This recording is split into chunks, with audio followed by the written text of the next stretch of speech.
A multi-billion-dollar stock drop, whistleblowers, a failed attempt at rebranding. These are just a few of the reasons why we're worried about Facebook's embattled co-founder, Mark Zuckerberg.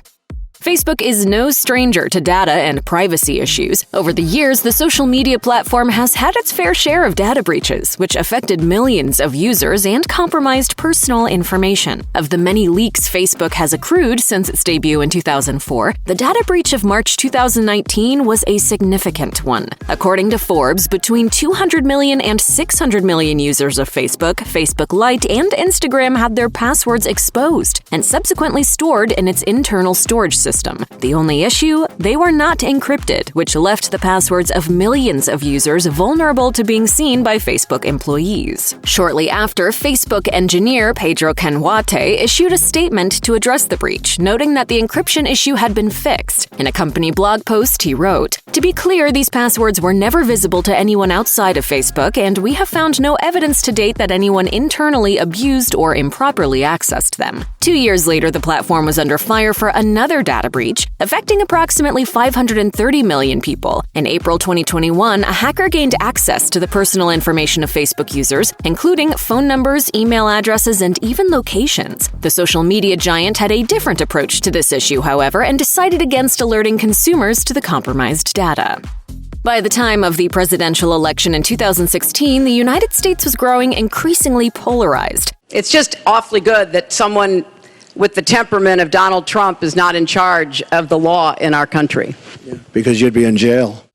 As presidential nominee campaigns were ongoing at the time, internet outlets and social media platforms both played a large role in relaying information to the public, regardless of how truthful it was. A study conducted by Princeton and the University of Exeter came to some alarming conclusions. The study stated, Facebook played an important role in directing people to untrustworthy websites. Heavy Facebook users were differentially likely to consume information from these sites, which was often immediately preceded by a visit to Facebook. Due to Facebook's algorithm, trending stories, including fake news pieces, circulated through the news feeds of millions of users and spread to many on both sides of the political spectrum. Because of this, misinformation spread at an alarming rate. An analysis by BuzzFeed suggested that during this critical moment in the election cycle, related stories from hard news outlets such as the New York Times or the Washington Post had received significantly less engagement than the same amount of stories from hoax websites and hyper-partisan blogs. The strong presence of fake news stories and Facebook's lack of action to filter false information drew outrage from many. It also led to a public and arguably disastrous Senate committee hearing in 2018 in which Mark Zuckerberg would have to account for Facebook's many mistakes.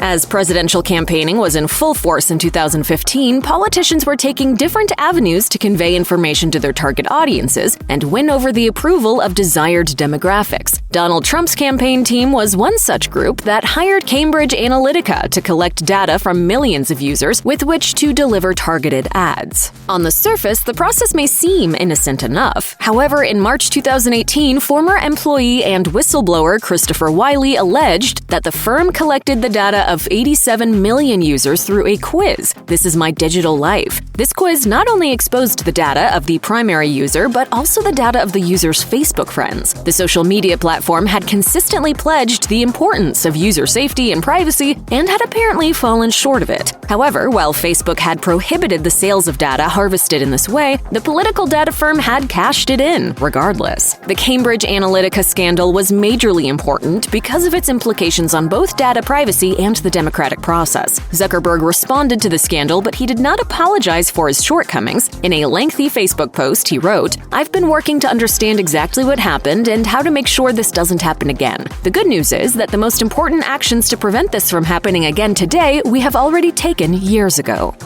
The Cambridge Analytica scandal drew significant negative attention to the already weakened reputation of both Facebook and Mark Zuckerberg. In April 2018, the mogul was called to testify for the U.S. Senate Judiciary Committee in response to the scandal. His testimony, which spanned 2 days and 600 questions from Congress, centered around privacy and data protection on Facebook, as well as other issues such as misinformation and hate speech. Zuckerberg faced intense questioning during the hearing, which put the spotlight on the Facebook CEO to take accountability accountability for the company's many faults. He defended his position several times, but acknowledged that as the head of the platform, he is responsible for each and every issue that occurs within it. When discussing the matter of how user data was exposed, Zuckerberg testified, "It's clear now that we didn't do enough to prevent these tools from being used for harm. That goes for fake news, foreign interference in elections, and hate speech, as well as developers and data privacy." We didn't take a broad enough view of our responsibility, and that was a big mistake. And it was my mistake, and I'm sorry. Reactions to Zuckerberg's testimony varied, possibly because the hearing itself became disastrously humorous at points. Critics of how the hearing was handled noted the lack of technological literacy and understanding of many older Congress members, while others highlighted the Facebook CEO's avoidance of more pressing questions. Senator, no, I would probably not choose to do that publicly here. Despite the intention of clearing up his position on certain tech-related matters and taking accountability for Facebook's many issues, Zuckerberg only attracted more criticism from the hearing. And I say this gently. Your user agreement sucks. Despite initially launching in 2016, short-form video content platform TikTok grew increasingly popular during the COVID-19 pandemic, when many were reconfiguring their daily lives. According to data from Statista, user engagement on the platform increased from 2020 to 2021, with the average user spending 19.6 hours on the app each month in 2021, up from 13.3 hours per month in 2020. As TikTok's engagement increased, Facebook's steadily decreased. The cause for the decline of Facebook, outside of the controversy surrounding its many scandals, is due to a shift in user demographics. At its peak in the late 2000s and early 2010s, Facebook relied on a specific audience to drive engagement on the platform: young people. Over the years, however, Facebook has struggled to maintain relevance in an ever-changing, fast-paced world. In a report on the trend, The Verge noted, Facebook's struggle to attract users under the age of 30 has been ongoing for years, dating back to as early as 2012. According to Hootsuite, in 2022, the app is mostly used by people in the 35 to 44 age range, which is far from the young audience it needs to thrive. As of 2022, TikTok is the most downloaded app worldwide, totaling 3.5 billion downloads. Zuckerberg acknowledged TikTok as being a key rival during a company-wide meeting and expressed his desire for Facebook and Instagram to focus on video moving forward. Whether it will help the company reclaim engagement is another matter. The Cambridge Analytica whistleblower was not the only person to disrupt the workings of Facebook. 2 years later, a former data scientist on the social media platform, Frances Haugen, alleged that the platform knowingly spread misinformation, encouraged hate speech, and did the bare minimum to regulate posts in order to generate an inordinate amount of profit. In an interview with 60 Minutes, the former Facebook data scientist said, Facebook has realized that if they change the algorithm to be safer, people will spend less time on the site.